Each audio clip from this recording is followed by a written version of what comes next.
전 세계 학술계가 지금 발칵 뒤집혔습니다. 600년 동안 당연하게 여겨졌던 한글의 기원이 중국 출신의 한 교수로 인해 송두리째 흔들리고 있기 때문인데요. 너무나도 명확한 증거들을 제시한 해당 교수의 주장에 옥스퍼드, 케임브리지와 같은 세계적 언어학자들까지 고개를 끄덕이며 한글의 중국 기원설을 사실로 받아들이는 상황까지 왔습니다. 하지만 이때 누구도 예상하지 못한 반전이 일어났습니다. 학계 전체가 믿어버린 이 중국 기원설을 뒷받침하는 핵심 자료의 말도 안 되는 허점이 단 한 사람에 의해 밝혀져 버렸기 때문인데요. 심지어 그는 이 충격적인 진실을 아마 한국에서도 몰랐을 거라 주장하는 상황입니다. 그렇다면 그는 한글의 중국 기원설을 어떻게 반박할 수 있었는지, 그리고 대체 그 충격적인 진실의 정체가 뭔지 함께 알아보러 가실까요? 안녕하세요. 저는 하버드대학교에서 비교언어학과 음성학을 가르치는 에드워드 로렌스입니다. 2025년 5월, 제 학문적 인생에서 가장 혼란스러웠던 순간이 찾아왔습니다. 보스턴 국제학술원에서 개최되는 동아시아 문자체계 심포지엄 참가 등록을 마치던 날이었어요. 등록 데스크에서 프로그램 책자를 받아들고 뒤조연설 목록을 살펴보다가 갑자기 눈이 휘둥그레졌습니다. 한글의 중국적 기원 새로운 역사적 발견이라는 제목 아래 베이징 대학 장의 교수의 이름이 선명하게 적혀 있었죠. 손가락으로 그 부분을 다시 한번 짚어보며 제 눈을 의심했습니다. 30년 넘게 한글 연구에 매진해온 하버드 교수로서는 그 제목 자체가 황당하게 느껴졌죠. 심장이 저절로 두근대더군요. 한글은 한국 세종대왕이 창제한 고유 문자라는 것이 학계의 정설인데 이런 도전적인 주장이 기조연설로 채택되었다니 이해할 수 없었거든요. 불안함이 등줄기를 타고 올라왔습니다. 혹시 내가 모르는 새로운 역사적 증거가 발견된 걸까? 하지만 그럴 리가 없었죠.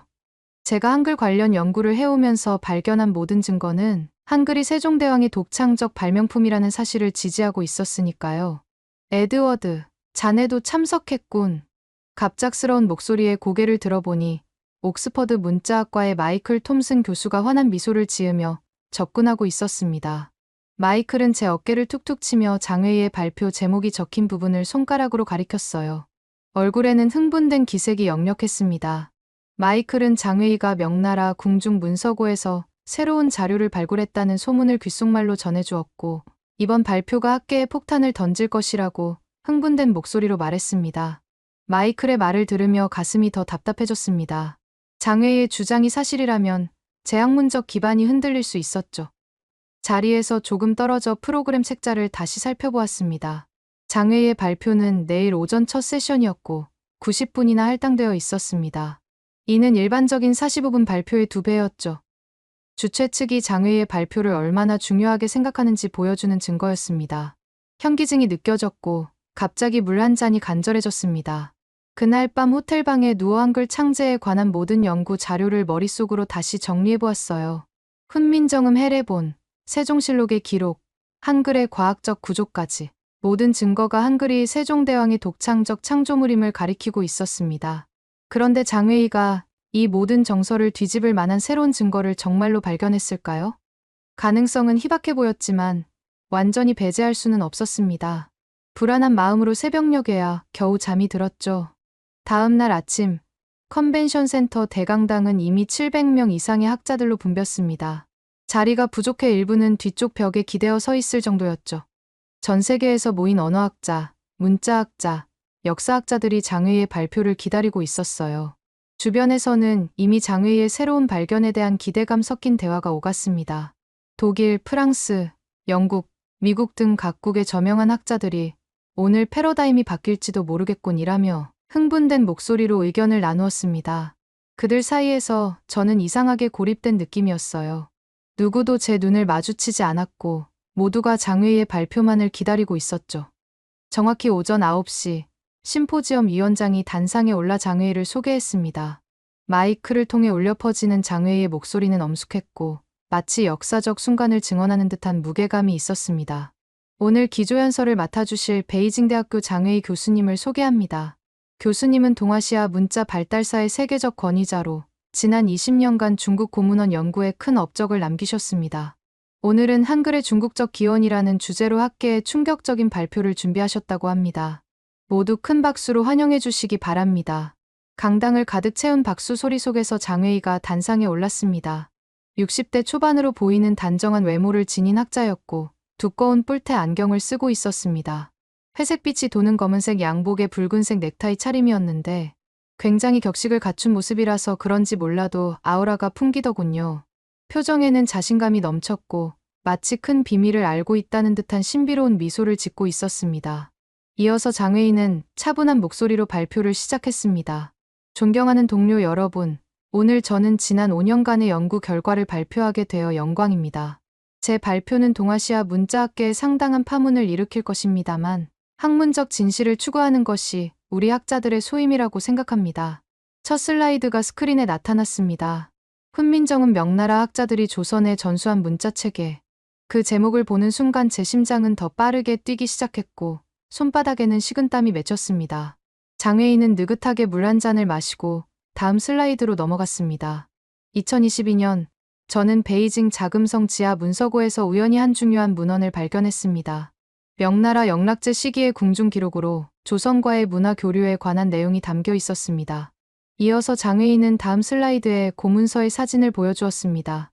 누렇게 변색된 종이에 중국 전통 서체로 빽빽하게 글자가 적혀 있었고 붉은색 도장도 몇 개 찍혀 있었습니다.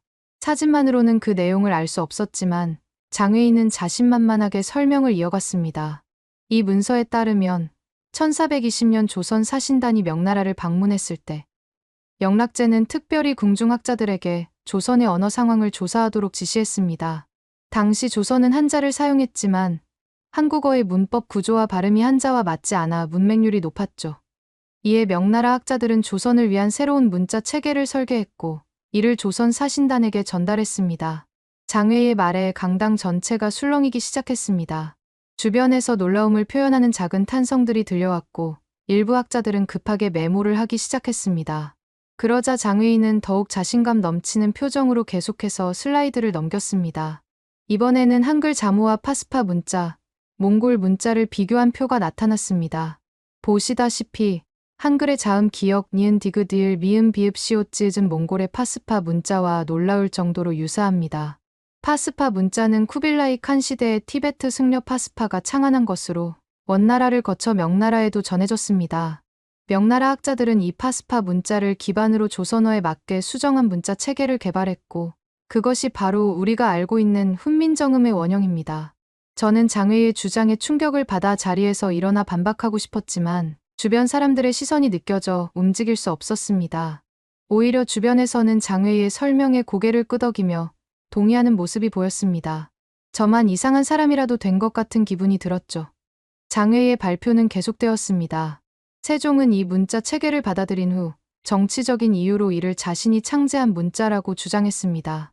당시 조선은 명나라의 속국이었고 독자적인 문화적 정체성을 확립하고자 했습니다. 훈민정음 해례본에는 전하창제라고 나와 있지만 이는 실제 창제가 아니라 채택과 수정을 의미하는 것이었죠. 장웨이의 주장은 갈수록 대담해졌습니다. 심지어 세종이 창제할 수 없었던 이유까지 제시했습니다. 15세기 조선은 그런 혁신적인 문자 체계를 독자적으로 개발할 수 있는 의문학적, 과학적 지식이 부족했습니다. 한글의 자모 구조가 인간의 발음 기관을 본떴다는 설명도 후대에 덧붙여진 것일 가능성이 높습니다. 당시 이런 음성학적 지식은 오히려 티베트 불교의 전통에서 발달했고 파스파 문자를 통해 발전된 것이죠. 장웨이의 마지막 슬라이드는 충격적이었습니다. 이어서 결론적으로 한글은 조선의 독자적 창조물이 아니라 명나라가 조선에 전수한 변형된 파스파 문자라고 주장했습니다. 그리고 더 놀라운 것은 청중들의 반응이었습니다. 수백 명의 학자들이 열렬한 박수를 보내고 있었고 일부는 기립박수까지 쳤습니다. 옆자리에 앉아있던 영국 케임브리지 대학 교수는 이제 모든 게 명확해졌군 이라며 감탄했습니다. 제 귀를 의심했어요. 이렇게 빈약한 증거와 억측에 가득 찬 주장에 모두가 설득된 것처럼 보였습니다. 질의응답 시간이 시작되었고 저는 즉시 손을 들었습니다. 왼손을 높이 든 채 제 존재를 필사적으로 알리려 했지만 사회자는 마치 의도적으로 제 손을 무시하고 다른 학자들에게 질문 기회를 주었습니다. 주변 사람들도 제 존재를 무시하는 듯 했습니다. 독일의 한스 밀러 교수가 처음 질문했습니다. 장웨이의 발견이 획기적이라고 치켜 세우며 훈민정음 해례본이 조작된 것이냐는 질문이었죠. 장웨이는 여유로운 미소를 지으며 완전한 조작이라기보다 정치적 재구성이라고 대답했습니다. 다음으로 프랑스의 소피 뒤부아 교수가 세종실록의 기록을 어떻게 설명할 수 있느냐고 질문했습니다. 장외인은 이를 당연히 자국을 높이는 방향으로 서술된 것이라고 일축했습니다. 계속해서 다른 학자들의 질문이 이어졌고 장외인은 모두에게 설득력 있는 답변을 제공하는 것처럼 보였습니다. 저는 계속 손을 들고 있었지만 끝내 발언 기회를 얻지 못했습니다. 결국 사회자가 시간 관계상 더 이상의 질문은 받지 않겠습니다라고 선언했고 장외인은 청중의 열렬한 박수를 받으며 단상에서 내려왔습니다. 휴식 시간, 저는 심하게 동요된 상태로 다른 학자들에게 다가갔습니다. 우선 예일대학의 캐롤 스미스 교수를 붙잡았습니다. 얼굴이 달아오른 채로 캐롤에게 장외의 주장이 기존 연구 결과와 완전히 배치된다고 항변했습니다. 훈민정음 헤레보는 이미 유네스코 세계기록유산으로 등재된 검증된 문헌이라는 점을 강조했죠. 그러나 캐롤은 차분하게 장외이가 발견한 명나라 문헌이 상당히 흥미롭다고 말했습니다. 심지어 한글과 파스파 문자의 유사성은 이전에도 일부 학자들이 지적한 바 있다고 덧붙였습니다. 캐롤의 반응에 좌절감을 느끼며 독일인 학자 한스에게 다가갔습니다. 한글의 자음이 발음 기관의 모양을 본떠 만든 것으로 이는 파스파 문자나 어떤 중국 문자와도 근본적으로 다르다는 점을 설명했습니다. 그러나 한스는 마치 제가 과거의 패러다임에 사로잡힌 9세대 학자인 양표정을 지으며 역사는 계속 재해석된다고 말했습니다. 이어서 장외이가 제시한 명나라 문헌이 꽤 설득력이 있으며 문자의 형태적 유사성은 우연의 일치라기엔 너무 많다고 주장했죠. 여기에서 멈출 수 없었던 저는 프랑스인 고문헌학자 피에르에게도 다가가 봤습니다. 고문헌 전문가로서 장외이가 보여준 명나라 문서의 신빙성을 어떻게 판단하는지 물었습니다. 단순히 사진 몇 장으로 그렇게 중대한 결론을 내릴 수 있느냐고 추궁했죠. 그러나 피에르는 어깨를 으쓱하며 장외인은 그동안 신뢰할 만한 연구 결과를 많이 발표해왔다고 말했습니다. 그리고 동아시아 문자의 발전 과정을 고려하면 한글이 완전히 독자적으로 창제되었다는 것은 항상 의문이었으며 이제 그 수수께끼가 풀린 것 같다고 덧붙이더군요. 이때 저는 거의 정신을 놓을 뻔했습니다. 모든 사람들이 장외의 편을 들고 있었으니까요. 마치 제가 어떤 대단한 사실을 부정하는 어리석은 사람처럼 취급받는 기분이었어요.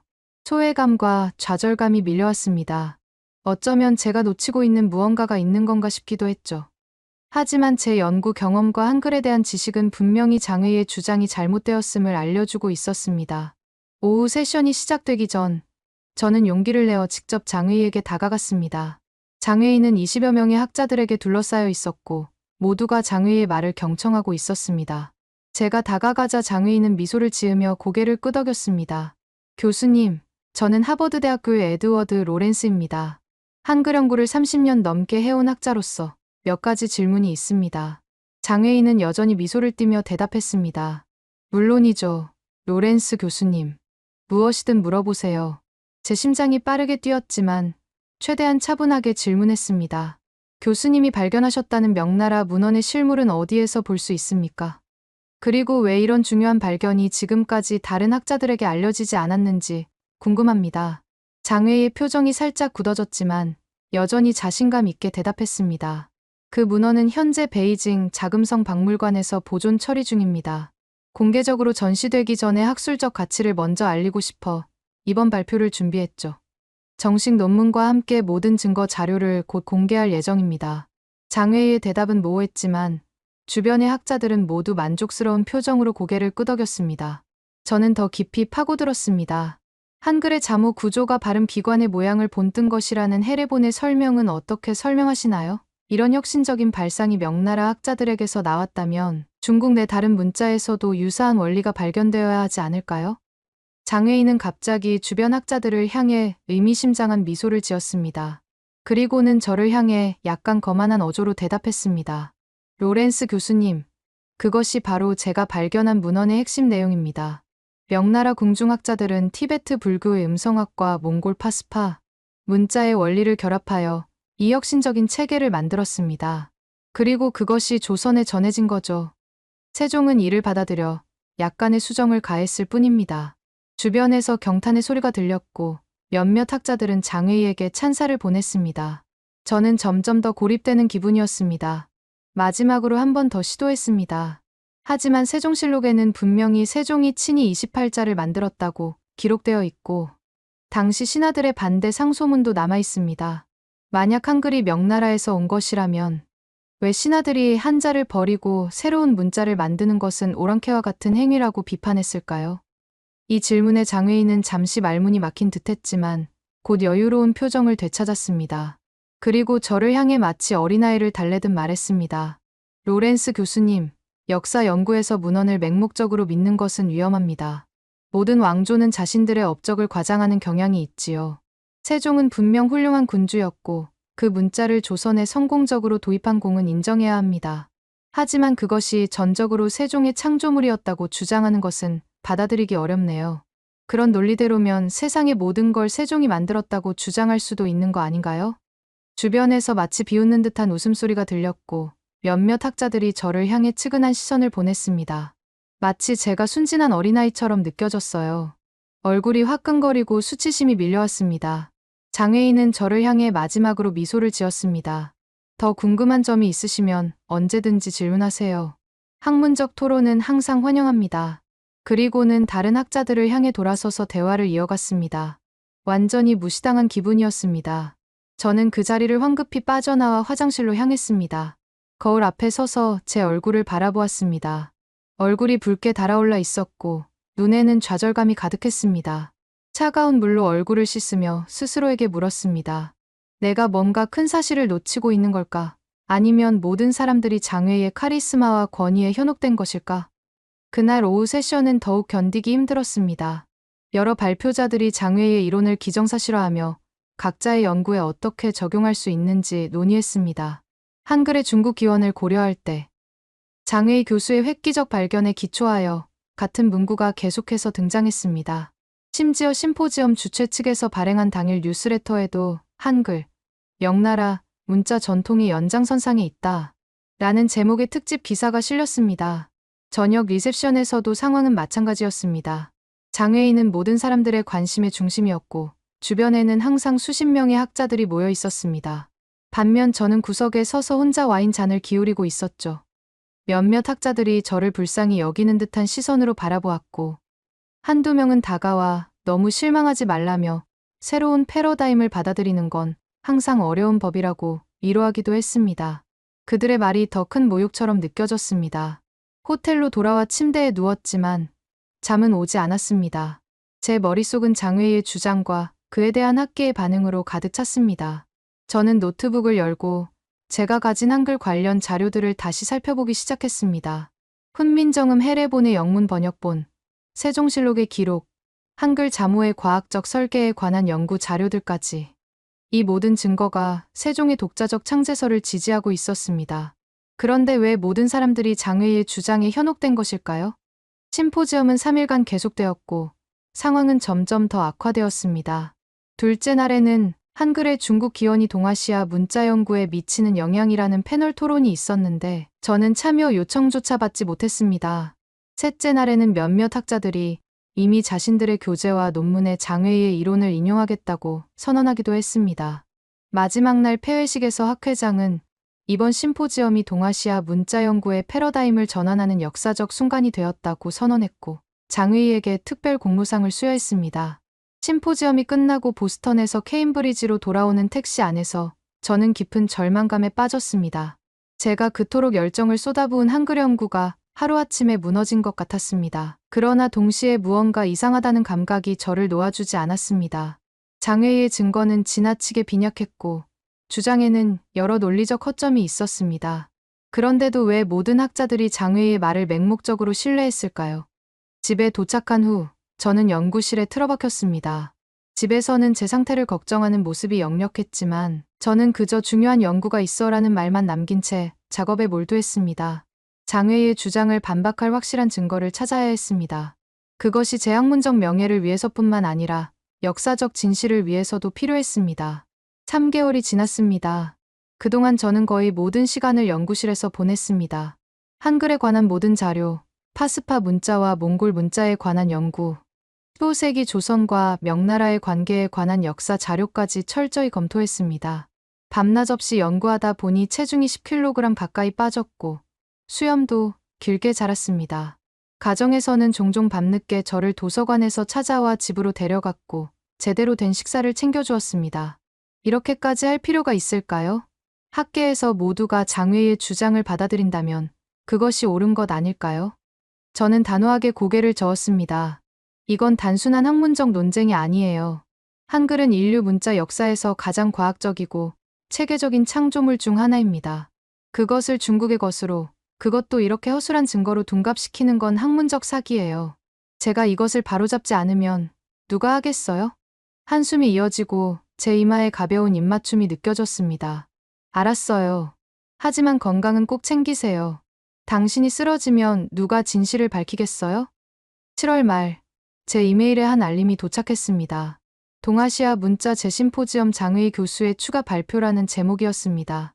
9월 말 보스턴에서 열릴 후속 심포지엄에서 장웨이가 더 많은 증거를 가지고 자신의 이론을 강화할 예정이라는 내용이었죠. 그 순간 저는 결심했습니다. 이번에는 준비를 철저히 해서 장웨이의 주장을 공개적으로 반박하겠다고요. 8월 한 달 동안 저는 미친 듯이 반박 자료를 준비했습니다. PPT 슬라이드 하나하나를 세심하게 디자인했고 모든 주장에 대한 확실한 증거를 준비했습니다. 훈민정음 해례본의 핵심 내용, 세종실록의 기록, 한글 자모와 중국 문자의 구조적 차이점을 상세히 정리했습니다. 또한 한글 자모의 과학적 설계 원리를 도식화하고 발음 기관과의 관계를 명확히 보여주는 그림도 준비했습니다. 한글이 세계기록 유산으로 등재된 근거 자료와 국제언어학계의 평가를 모은 보고서도 작성했습니다. 심지어 장의가 보여준 명나라 문헌의 사진을 자세히 분석하여 몇 가지 의심스러운 점을 발견하기도 했습니다. 9월 25일, 저는 다시 보스턴으로 향했습니다. 이번에는 완전히 다른 사람이 된 것 같았습니다. 과거의 불안하고 망설이는 에드워드는 사라지고 확신에 찬 새로운 에드워드가 되어 있었습니다. 비행기에서도 발표 자료를 검토하며 가능한 모든 반론에 대비했습니다. 이번에는 반드시 진실을 밝혀야 한다는 결연한 의지가 제 안에 불타올랐습니다. 제 심포지엄 첫째 날, 컨벤션 센터 로비에서 마이클 톰슨을 만났습니다. 당시 마이클은 저를 알아보지 못하고 지나치려다가 갑자기 걸음을 멈추고 돌아보았습니다. 마이클의 눈이 커지며 놀란 표정이 역력했습니다. 제가 달라진 외모 때문인지 아니면 제 눈빛에서 느껴지는 결연한 의지 때문인지 모르겠지만 오랫동안 저를 바라보더군요. 수염이 덥수룩하게 자란 저의 모습은 확실히 3개월 전과는 달랐을 테니까요. 이어서 마이클은 마침내 입을 열어 오늘 장회의가 더 놀라운 증거를 가져올 예정이며 그것이 자신의 이론을 더욱 공고히 할 것이라고 말했습니다. 저는 자신감 있게 대답했고 마이클은 의아한 표정으로 고개를 갸웃거렸습니다. 제 어깨를 두드리며 행운을 빌어주는 듯한 제스처를 취했지만 그러면서도 눈빛에는 의구심이 가득했습니다. 지금 생각해보면 아마 마이클은 제가 또다시 공개적으로 망신을 당하지 않을까 하는 측은한 마음으로 그런 눈빛을 보낸 것 같네요. 대강당은 지난번보다 더 많은 사람들로 가득 찼습니다. 단상 근처의 스크린에는 한글의 중국적 기원 새로운 증거와 확증이라는 제목이 떠 있었습니다. 장회의의 첫 발표 이후 3개월 동안 장회의의 이론은 더 많은 지지자를 얻었고 여러 학술지에 관련 논문이 실리기도 했습니다. 이제 사람들은 한글의 중국 기원을 이미 증명된 사실처럼 이야기하고 있었습니다. 장회의는 더욱 자신감 넘치는 모습으로 단상에 올랐습니다. 이전보다 더 많은 슬라이드를 보여주며 최근 추가로 발견된 명나라 문헌이라는 자료를 제시했습니다. 내용인즉 명나라 학자들이 조선의 문자 창제 기술을 전수했다는 것이었습니다.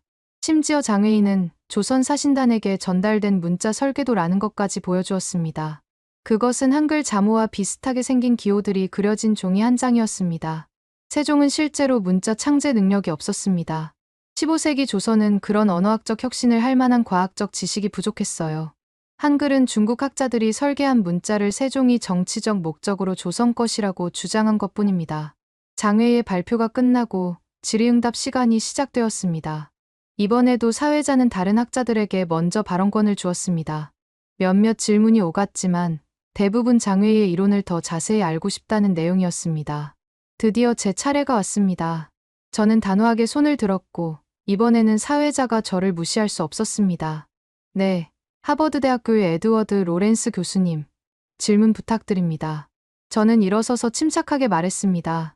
장회의 교수님, 한글 연구자로서 몇 가지 의문점이 있습니다. 제가 발표 자료를 준비해왔는데 제 질문을 시각 자료와 함께 설명해도 될까요?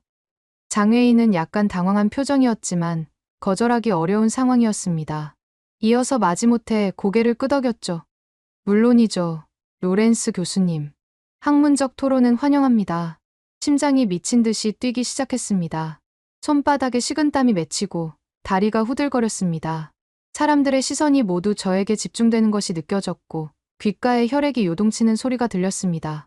수백 명의 세계적 학자들 앞에서 저는 이제 역사적 진실을 밝히거나 아니면 학문적 명예를 영원히 잃게 될 상황에 처했습니다. 단상으로 향하는 몇 걸음이 마치 수킬로미터처럼 느껴졌습니다. 장외인은 단상 한쪽에서 저를 바라보고 있었고 얼굴에는 여전히 자신감 넘치는 미소가 걸려 있었습니다. 하지만 그 눈빛 속에서 경계심도 감지할 수 있었습니다. 단상에 오르는 순간 온몸의 근육이 긴장으로 굳어버린 듯했습니다. USB를 연결하려는데 손이 심하게 떨려 몇 번이나 실수했습니다. 청중 중 몇몇이 킥킥거리는 소리가 들렸고 얼굴이 화끈거렸습니다. 내가 준비한 증거는 확실해. 분명 한글의 진실을 밝힐 수 있을 거야. 스스로에게 다짐하며 깊게 숨을 들이마셨습니다. 마침내 노트북이 연결되고 첫 슬라이드가 화면에 나타났습니다. 그 순간 이상하게도 모든 불안과 두려움이 사라졌습니다. 대신 맑은 정신과 확고한 의지가 제 몸을 가득 채웠습니다. 청중들을 향해 돌아서자 그들의 얼굴이 기대와 호기심으로 가득 차 있는 것이 보였습니다. 이제 돌이킬 수 없는 순간이 온 것입니다. 존경하는 동료 여러분, 저는 한글 연구에 30년 이상을 헌신해온 학자로서 장의희 교수님의 주장에 몇 가지 중대한 의문점을 제기하고자 합니다. 첫 슬라이드는 훈민정음 해례본의 원문과 영문 번역본이었습니다. 한글 창제에 관한 가장 중요한 1차 자료는 1446년에 발간된 훈민정음 해례본입니다. 이 문헌은 1997년 유네스코 세계기록유산으로 등재되었고 최근까지 세계 여러 학자들에 의해 그 진본성이 검증되었습니다. 다음 슬라이드로 넘어가 전하창제라는 문구를 강조했습니다. 해례본에는 분명히 전하창제, 즉 전하임금께서 창제하셨다라고 명시되어 있습니다. 이는 단순히 채택이나 수정이 아닌 세종이 직접 창제했음을 의미합니다. 그리고 세종실록의 기록을 보여주었습니다. 세종실록에는 세종이 친히 언문 28자를 만들었다고 기록되어 있습니다. 또한 당시 많은 신하들이 한글 창제를 반대했다는 상소문도 남아 있습니다. 이 상소문에서 신하들은 우리와 중국이 모두 한자를 써왔는데 별도의 문자를 만드는 것은 오랑캐몽골, 여진과 같은 행위라고 비판했습니다. 만약 한글이 중국에서 온 것이라면 이런 반대가 있었을까요? 장외인은 불편한 표정으로 자리에서 몸을 비틀었습니다. 청중 중 몇몇이 서로 속삭이기 시작했고 일부는 메모를 하기 시작했습니다. 저는 계속해서 다음 슬라이드로 넘어갔습니다. 한글 자음의 과학적 구조를 보여주는 도식이었습니다. 한글 자음은 발음 기관의 모양을 본떠 만들었습니다. 기역은 혀뿌리가 목구멍을 막는 모양, 이은은 혀끝이 윗잇몸에 붙는 모양, 이음은 입술의 모양, 시옷은 이의 형상, 이응은 목구멍의 모양을 본뜬 것입니다. 이런 상형의 원리는 파스파 문자나 어떤 중국 문자와도 근본적으로 다릅니다. 이어서 모음 체계도 설명했습니다. 한글 모음은 천하늘, 지땅, 인사람의 철학적 개념을 바탕으로 설계되었습니다. 점은 하늘, 은은 땅, 이는 사람을 상징합니다. 이 세 기본 요소의 조합으로 다른 모음들이 만들어졌죠. 이런 철학적, 과학적 원리는 파스파 문자와 전혀 다릅니다. 이제 장외이가 보여준 명나라 문헌 사진을 분석하는 슬라이드로 넘어갔습니다. 장외이 교수님이 보여주신 명나라 문헌을 자세히 살펴보겠습니다. 이 문서의 서체와 종이 질감을 분석한 결과 몇 가지 의심스러운 점이 발견되었습니다. 우선 사용된 종이는 15세기 명나라 공문서에 사용된 종이와 다릅니다. 당시 명나라 황실 문서는 특별한 질감과 색을 가진 종이에 작성되었는데 이 사진에서 보이는 종이는 그보다 후대의 것으로 추정됩니다. 장외이가 자리에서 벌떡 일어났습니다. 잠깐, 로렌스 교수님. 그 분석은 어떤 근거로 하신 겁니까? 당신은 그 문서를 직접 본 적도 없지 않습니까? 저는 침착하게 대답했습니다. 네, 직접 보지는 못했습니다. 하지만 교수님이 보여주신 사진을 분석한 것입니다. 그리고 제 분석이 틀렸다면 원본을 공개하여 다른 전문가들이 검증할 수 있게 해주시면 됩니다. 언제 그 문서가 공개될 예정인가요? 장외인은 말문이 막혔는지 잠시 침묵했다가 마지못해 대답하더군요. 아직 보존 처리 중이라 당장은 어렵습니다. 하지만 곧 저는 장외의 말을 끊고 계속했습니다. 그렇다면 교수님이 보여주신 조선 사신단에게 전달된 문자 설계도는 어떻습니까? 이 문서의 출처와 연대는 어떻게 검증되었나요? 장외인은 점점 더 불편한 표정이 되어갔습니다. 그것도 동일한 문서 묶음에서 발견된 것입니다. 저는 다음 슬라이드로 넘어갔습니다. 이제 장외 교수님이 주장하신 한글과 파스파 문자의 유사성을 살펴보겠습니다. 교수님은 한글 자음 기역, 니은, 디귿, 리을, 미음, 비읍, 시옷, 지읒이 파스파 문자와 유사하다고 주장하셨습니다. 화면에는 두 문자를 정확히 비교한 표가 나타났습니다. 자세히 보시면 표면적 유사성은 몇몇 글자에 국한되어 있고 그마저도 상당히 제한적입니다. 더 중요한 것은 자모의 구성 원리가 완전히 다르다는 것입니다. 파스파 문자는 티베트 문자를 변형한 것으로 각 글자의 형태가 발음 기관과 관련이 없습니다. 반면 한글은 앞서 설명드린 것처럼 자음이 발음 기관의 모양을 본뜬 것으로 이는 세계 문자 역사에서 유례없는 혁신입니다. 청중들 사이에서 술렁임이 일어났습니다. 몇몇 학자들은 서로 속삭이기 시작했고 일부는 메모를 하기 시작했습니다. 저는 마지막 슬라이드로 넘어갔습니다. 결론적으로 한글은 세종대왕이 독자적으로 창제한 문자입니다. 이는 훈민정음 해례본, 세종실록, 그리고 한글의 과학적 설계 원리를 통해 명확히 증명됩니다. 장외 교수님이 제시한 증거는 아직 공개적으로 검증되지 않았으며 현존하는 역사적 증거와 모순됩니다. 저는 청중들을 향해 고개를 숙이고 말을 마쳤습니다. 긴 시간 경청해 주셔서 감사합니다. 강당에는 숨막히는 침묵이 흘렀습니다. 그리고 갑자기 마이클 톰슨이 손을 들었습니다. 로렌스 교수님, 훌륭한 발표였습니다. 저도 한 가지 질문이 있는데요. 장외 교수님이 주장하신 15세기 조선은 그런 언어학적 혁신을 할 만한 과학적 지식이 부족했다는 주장에 대해 당시 조선의 과학 수준을 어떻게 평가하십니까? 제 얼굴에 미소가 번졌습니다. 이것은 제가 기다리던 질문이었거든요. 훌륭한 질문입니다. 톰슨 교수님. 15세기 조선은 과학과 문화 분야에서 매우 높은 수준을 자랑했습니다. 세종시대에는 세계 최초의 강우량 측정기, 물시계, 혼천해 등의 과학기기를 발명했고 음악의학서 편찬 등 다양한 업적이 있었습니다. 세종은 집현전을 설치해 젊은 학자들을 육성하고 학문 연구를 장려했지요. 이런 높은 학문적, 과학적 토대가 있었기에 한글과 같은 혁신적 문자 체계의 창조가 가능했던 것입니다. 이번에는 프랑스의 소피 듀부아가 질문했습니다. 장외 교수님이 보여주신 명나라 문헌은 언제 어디서 발견되었으며 왜 지금까지 다른 학자들에게 알려지지 않았나요? 모든 시선이 장외에게 향했습니다. 곧이어 장외는 자리에서 일어났지만 이전과 달리 자신감 있는 모습이 사라져 있었습니다. 목소리까지 약간 떨리더군요. 그 문헌은 2022년에 베이징 자금성 지하 문서고에서 발견되었습니다. 아직 정식으로 공개하지 않은 이유는 보존 처리 중이고 더 자세한 연구가 필요해서입니다. 독일의 한스 밀러도 질문을 던졌습니다. 장외 교수님, 로렌스 교수님이 지적한 대로 한글의 자음이 발음 기관을 본뜬 것이라는 설명은 매우 설득력이 있습니다. 이런 독창적인 원리가 명나라 학자들에게서 나왔다면 왜 중국 내 다른 문자에서는 이런 원리가 발견되지 않는 걸까요? 장외인은 더욱 불안한 표정이 되었습니다. 그건 명나라 학자들이 특별히 조선을 위해 개발한 것이기 때문에 장외의 대답은 점점 더 모호해졌고 청중들은 서로 의미심장한 눈빛을 주고받았습니다. 드디어 프린스턴 대학교의 다니엘 브라운이 결정적인 발언을 했습니다. 저는 오늘 로렌스 교수님의 발표를 듣고 깊은 인상을 받았습니다. 그동안 장외 교수님의 주장을 사실로 받아들였던 것을 반성하게 되었습니다. 한글의 독자적 창제설은 훨씬 더 많은 역사적, 과학적 증거에 의해 지지되고 있음이 분명해 보입니다.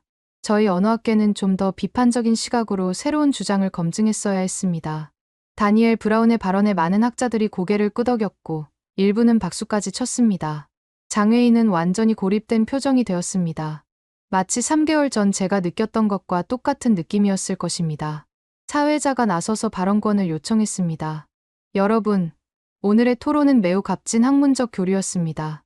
로렌스 교수님의 증거 제시와 장외이 교수님의 이론 모두 동아시아 문자 연구에 중요한 기여를 했습니다.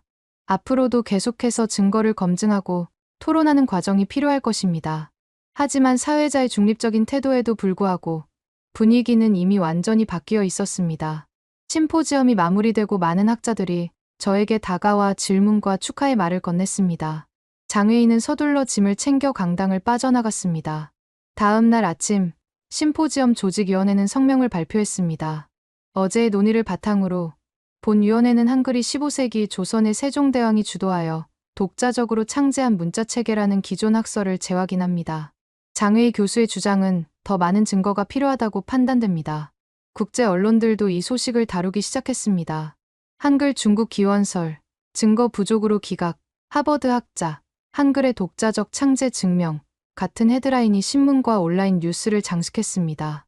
CNN에서 저에게 인터뷰 요청이 왔을 때 저는 기쁨과 홀가분함을 동시에 느꼈습니다. 로렌스 교수님, 장의 교수의 주장에 반박하기 위해 이렇게 노력한 이유가 무엇인가요? 기자가 물었습니다. 저는 진심을 담아 대답했습니다. 한글은 단순한 문자가 아닙니다. 그것은 인류가 만든 가장 과학적이고 혁신적인 문자 체계 중 하나로 세종대왕의 애민정신과 조선의 문화적 자산을 대표하는 소중한 유산입니다. 역사적 진실을 바로잡는 것은 학자로서 제 의무라고 생각했습니다. 그로부터 한 달 후 베이징 대학에서 충격적인 소식이 전해졌습니다. 장웨이 교수가 학문적 사기로 조사를 받고 있다는 내용이었습니다. 심지어 장웨이가 당시에 공개한 명나라 문헌은 실제로 존재하지 않는 것으로 밝혀졌고 증거로 보여줬던 사진은 조작된 것이었습니다. 장웨이는 학교에서 임시해직되었고 국제학계에서도 퇴출되었습니다. 돌이켜보면 보스턴 심포지엄에서의 그 치욕스러운 경험이 오히려 저를 더 강하게 만들어주었습니다. 때로는 혼자 서서 진실을 외치는 것이 얼마나 어려운지, 그러나 동시에 얼마나 중요한지를 뼈저리게 느꼈습니다. 언어는 단순한 소통 도구가 아닌 한 민족의 정체성과 역사가 담긴 소중한 유산입니다. 특히 한글과 같이 독창적이고 과학적인 문자 체계는 인류의 자산으로서 그 가치가 온전히 인정받아야 합니다. 제 연구실 벽에는 이제 훈민정음 해례본의 한 구절이 한글과 영어로 함께 적혀 있습니다. 나라의 말이 중국과 달라 문자가 서로 통하지 않으므로 백성들이 말하고자 하는 바를 펴지 못한다. 세종대왕의 이 애민정신이 담긴 문장을 볼 때마다 저는 다시 한번 학자로서의 사명감을 되새깁니다. 진실을 추구하고 그것을 지키기 위해 싸우는 것. 그것이 바로 학문의 본질이니까요. 여러분은 어쩔 때 한글이 잘 만들어졌다고 생각하시나요? 댓글로 작성해 주시면 감사하겠습니다. 오늘의 사연은 어떠셨나요? 오늘의 사연이 마음에 드셨다면 좋아요만 한번 눌러주세요. 1초밖에 안 걸리지만 좋아요를 한번 눌러주시면 더 좋은 사연을 소개해드리는데 큰 힘이 된답니다. 긴 영상 시청해주셔서 감사합니다. 오늘도 행복한 하루 보내세요.